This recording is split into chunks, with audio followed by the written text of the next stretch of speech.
Bonjour, corrigeons la partie numéro 3, étude des aéronefs et des engins spatiaux de l'épreuve 2015 du BIA et du CAEA. Question numéro 1. Tout appareil capable de s'élever et de circuler dans l'espace aérien est un aéronef, subit les forces de portance et de traînée, possède obligatoirement un moteur et piloté depuis l'intérieur de son cockpit. Alors procédons par élimination en commençant par le bas. Donc, est piloté depuis l'intérieur de son cockpit? Ben non, un drone c'est piloté depuis le sol par un télépilote. Possède obligatoirement un moteur? Pas forcément. On a le planeur, par exemple, qui n'en dispose pas. Subit les forces de portance et de traînée? Ben, ça, c'est pour les aérodynes. C'est pas que des aérodynes. On a les aérostats, hein, les montgolfières, les dirigeables qui ne subissent pas ces forces-là, mais la force d'Archimède. Et donc, la bonne réponse, c'est réponse alpha, est un aéronef. Et pour refaire le tour d'horizon sur tous ces moyens tous ces appareils, briefing éco 0 unité. Éco 01. Question numéro 2. Une montgolfière s'élève dans l'air car la masse volumique de l'air chaud est plus faible que celle de l'air froid, perd de l'altitude lorsque la température de l'air situé dans l'enveloppe augmente, fait partie de la catégorie des aérodynes, peut être dirigée à l'aide d'une gouverne de profondeur située sur la nacelle. Donc revoyons ça aussi par élimination en commençant par le bas. Donc la réponse D, gouverne de profondeur, non, c'est pas le cas, ça deviendrait indirigeable. Et là, en fait, une montgolfière ne peut pas se diriger comme ça. Fait partie de la catégorie des aérodynes, ben non, c'est les aérostats. Perd de l'altitude lorsque la température de l'air situé dans son enveloppe augmente? Eh ben non, c'est lorsque la température de l'air augmente, elle ne perd pas de l'altitude, elle en gagne, d'accord? Parce que l'air se dilate et donc l'enveloppe est plus légère, l'air à l'intérieur est plus léger. Et donc c'est la réponse alpha, s'élève dans l'air car la masse volumique de l'air chaud est plus faible que celle de l'air froid. C'est le principe d'Archimède. Donc briefing éco 02 et aussi celui de principe du vol, papa 0 unité, pour revoir ce point. Question numéro 3. Un aéronef qui en croisière voit son rotor entraîné par le vent relatif est un convertible, un gyrodine, un hélicoptère, un autogire. C'est réponse delta, un autogire, d'accord, qui est une catégorie du LM avec un rotor, une voilure tournante libre. D'accord. Question numéro, donc briefing éco 08 pour en savoir plus. Question numéro 4. Un appareil semi-rigide qui se pilote par déplacement de la position du pilote est un parachute, un ballon à gaz, un ballon à air chaud, un deltaplane. Il s'agit du deltaplane, d'accord. Réponse delta. Briefing éco 06 pour voir ça. Question 5. Un turbopropulseur est un pulso-réacteur précédé d'un réducteur et d'une hélice, est un statoréacteur précédé d'un réducteur et d'une hélice, est un moteur thermique équipé d'un turbocompresseur, est un turboréacteur précédé d'un réducteur et d'une hélice. Donc déjà, on élimine la réponse C, moteur thermique équipé d'un turbocompresseur, parce que ça, c'est donc un avion turbocompressé, et souvent, on essaye de vous embrouiller entre l'avion turbocompressé et le turbopropulseur, à cause du turbo, du terme turbo qui peut prêter à confusion. Donc la bonne réponse, c'est la réponse D, est un turboréacteur précédé d'un réducteur et d'une hélice. Le réducteur, c'est parce que la turbine tourne très vite et l'hélice dépasserait le mur du son si sa vitesse de réduction n'était pas, sa vitesse n'était pas réduite. Donc, briefing Eco 32 pour avoir plus d'infos sur le turbopropulseur, le pulsoréacteur et le statoréacteur. Question numéro 6. Dans un moteur à 4 temps, lors de l'explosion ou combustion, une des soupapes est fermée, les soupapes sont ouvertes, les soupapes sont fermées, l'ouverture ou la fermeture des soupapes n'a pas d'importance. Donc, dans un moteur à 4 temps, on se rappelle, hein, les soupapes, elles sont toujours fermées, toutes, sauf à l'admission, la soupape d'admission est ouverte, et à l'échappement, la soupape d'échappement est ouverte. Donc là, on est à l'explosion, donc toutes les soupapes sont fermées, réponse Charlie. Briefing Eco 23 pour revoir ça. Question 7. Sur un avion certifié, un moteur à piston contenant 4 cylindres est pourvu au total de 2 bougies d'allumage, 4, 8 ou 0 bougies d'allumage. Donc, on a 2 bougies d'allumage, hein, l'allumage est doublé pour chaque cylindre, et donc là, on a 4 cylindres, donc 2 fois 4, ça nous fait 8, réponse Charlie, 8 bougies d'allumage. Donc, revoyez le briefing Eco 23 pour voir le cylindre, et le doublage de l'allumage en briefing Eco 27. Question numéro 8. Un moteur de fusée fonctionne dans l'atmosphère et dans l'espace, uniquement dans l'atmosphère, uniquement dans l'espace, uniquement à une altitude comprise entre 0 et 100 km. Alors avant de répondre à cette question, déjà, voyons que une altitude comprise entre 0 et 100 km, c'est la définition de l'atmosphère. Donc la réponse B et la réponse D, c'est la même chose. Donc on en déduit que ce n'est pas uniquement dans l'atmosphère. Ensuite, vous avez déjà tous vu décoller une fusée, d'accord? La fusée, elle a décollé du sol, donc elle était dans l'atmosphère, elle n'était pas dans l'espace. Donc uniquement dans l'espace, ça ne marche pas non plus. Donc rien qu'avec votre bon sens, vous trouviez déjà que c'était dans l'atmosphère et dans l'espace. Hein. Effectivement, la fusée, c'est un engin aérospatial, ce n'est pas un engin spatial. Question numéro 9 et on passe à la page suivante. Le vol d'un lanceur de type fusée commence par, ah oui, alors donc pour le moteur de fusée, vous pouvez voir le briefing ECO 32 et aussi Papa 35 du principe du vol. Et là donc, question 9, un vol d'un lanceur de type fusée commence par une phase centrifuge, une phase tractive, une phase propulsée, une phase balistique.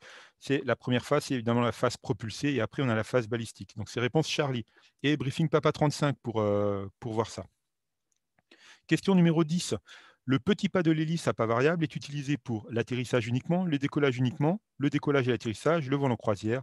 C'est le petit pas, on l'utilise au décollage et à l'atterrissage. D'accord, au décollage et à l'atterrissage, parce qu'au vol en croisière, on utilise le grand pas. Et donc, on avait utilisé le parallèle avec le vélo pour utiliser ça, hein. Donc, les petites vitesses, on les utilise avant de s'arrêter ou au moment de démarrer.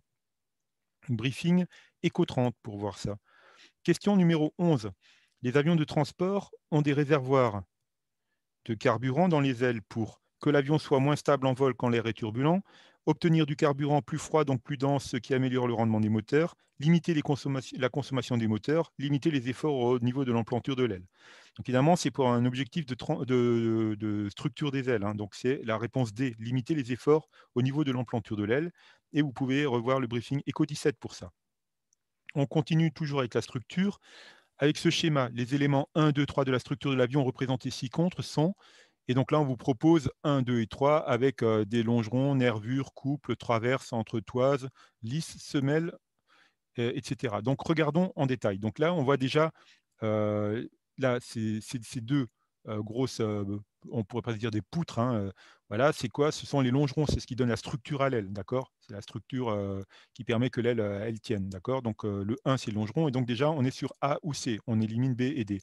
Et ensuite, ces deux formes-là qu'on voit ici, donc le 2, hein, là, on en voit deux, on voit même un peu la troisième ici, ce sont qui donnent la forme de l'aile, donc ce sont les nervures, d'accord? Et donc 1, c'est le longeron, 2, c'est la nervure, donc c'est pas une traverse, hein, et donc c'est la réponse alpha, un longeron, 2 nervures et 3 entretoises. Et effectivement, les petits bouts que vous voyez ici, qui donnent la structure à la nervure, ce sont les entretoises. Question numéro 13. L'extrado de l'aile d'un avion en vol de croisière subit un cisaillement, une traction, une compression, une torsion. Donc, l'avion est en vol en croisière, donc il subit principalement la portance, d'accord? Donc la portance tire les ailes vers le haut. Donc là, on peut imaginer sur cet avion-là qui est représenté dans le 14. Donc là, l'aile est tirée vers le haut. Donc ici, ça va se rapprocher sur l'extrado. Et sur l'intrado, ça va s'étirer. Les fibres vont s'étirer, d'accord? Donc on a, si ça se rapproche comme ça, on va avoir une compression, d'accord? Donc réponse Charlie, une compression. On passe à la question 14. La description correcte de l'aéronef représentée ci-contre est L médiane à dièdre positif et empennage en V, L basse à dièdre positif et dérive surélevée, L basse à flèche positive et empennage en V, L médiane à dièdre positif et empennage en T. Il s'agit évidemment d'une L médiane à dièdre positif et empennage en V. Donc on le voit bien qu'on a un empennage en V, d'accord? Un empennage papillon, on dit aussi. Et l'aile, on voit aussi qu'elle est médiane, qu'elle n'est pas basse, hein, elle ne part pas du fuselage. Et enfin, c'est le dièdre qui est positif, hein, les ailes montent vers le haut. Ce n'est pas la flèche. La flèche, pour la voir, il faudrait voir l'avion de haut et voir si si les ailes vont vers l'arrière ou si elles sont bien droites ou même si elles allaient vers l'avant, d'accord, en, en s'éloignant vers le saumon. Donc, on a bien la réponse alpha. Et pour plus d'informations, j'avais regroupé toutes ces descriptions d'avions dans les briefings Papa 10 et Papa 11, donc de principe du vol. Question numéro 15. La gouverne de profondeur agit sur le roulis, le lacet, le roulis et le lacet simultanément, le tangage. C'est réponse delta, le tangage. D'accord? Briefing Papa 16 pour revoir ça. Question numéro 16. Un train tricycle ne peut pas être escamotable, possède deux trains principaux et une roulette de nez, possède une roulette de queue et deux trains principaux, n'est plus utilisé sur les avions de transport modernes. Donc la réponse Charlie, roulette de queue et trains principaux, ça c'est le train classique, d'accord? Et le train tricycle, donc on imagine un tricycle, un petit tricycle d'enfant avec les pédales à l'avant sur la roue de devant. Et donc, ça, c'est une roulette de nez, hein, qu'on a devant et deux trains principaux. Donc, c'est la réponse bravo. Possède deux trains principaux et une roulette de nez. Pour revoir cette notion, briefing ECO 15. On passe à la page suivante avec la question 17. Pour indiquer l'altitude, l'altimètre utilise la différence entre la pression totale et la pression dynamique, la pression totale, la pression dynamique, la pression statique. Donc là, on n'a pas besoin de la pression totale et de retirer la pression dynamique, hein, c'est la pression statique, d'accord? La pression statique, réponse delta. Et briefing Echo 38 pour revoir l'altimètre. Question numéro 18. Parmi ces instruments, celui qui utilise un gyroscope est l'horizon artificiel, le compas magnétique, l'anémomètre, le tachymètre. Alors, c'est l'horizon artificiel qui utilise un gyroscope à 2 degrés de liberté, d'accord, qui nous permet d'avoir l'attitude de l'avion, c'est-à-dire son assiette et son inclinaison. Briefing Echo 34 pour revoir l'horizon artificiel. Sinon, le compas magnétique, c'est un instrument magnétique. L'anémomètre, c'est un instrument anémobarométrique, d'accord, donc basé sur la pression.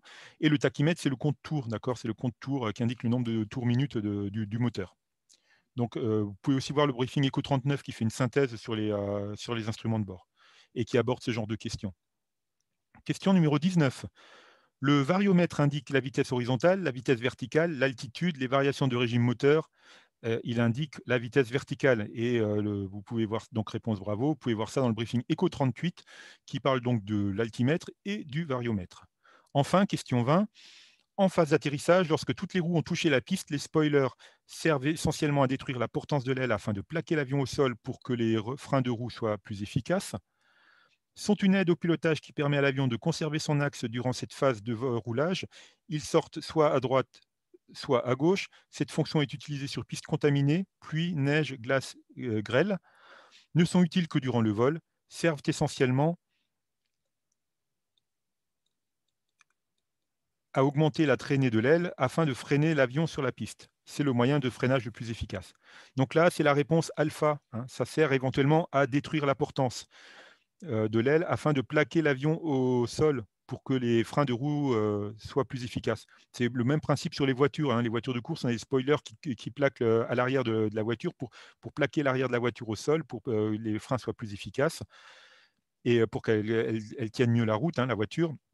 Et donc, pour retenir ça, je voudrais rappeler que les spoilers, spoiler, si je vous spoil la fin d'un film, je vous détruis, je vous divulgage la fin du film, je vous détruis tout l'intérêt du film. Donc, spoiler, c'est détruire la portance, hein. Spoiler quelque chose, c'est détruire quelque chose. Voilà, en gros.